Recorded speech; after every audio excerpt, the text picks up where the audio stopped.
आणि बातमी पुण्यातनच आहे। महाविकास आघाडीच्या बैठकांमध्ये आणि महाविकास आघाडीमध्ये आता मनसेची एंट्री झालेली आहे। कारण काँग्रेस, शरद पवार त्याचबरोबरीने मनसे नेत्यांची एक महत्त्वाची बैठक पार पडलेली आहे।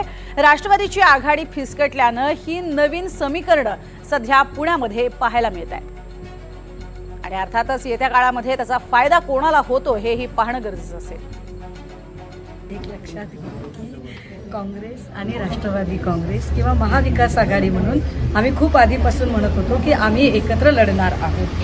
हे मला याची कल्पना आहे की आधी जी चर्चा चालली होती, ज्या चर्चेमुळे जगतापांनी घेतल्या किंवा एकूण सगळ्या ज्या घडामोडी आहेत त्या घडामोडी, मात्र मला असं वाटतं की आत्ता काय म्हणता येईल की जे सगळ्यात अपडेटेड आहे ते जास्त व्हॅलिड आहे।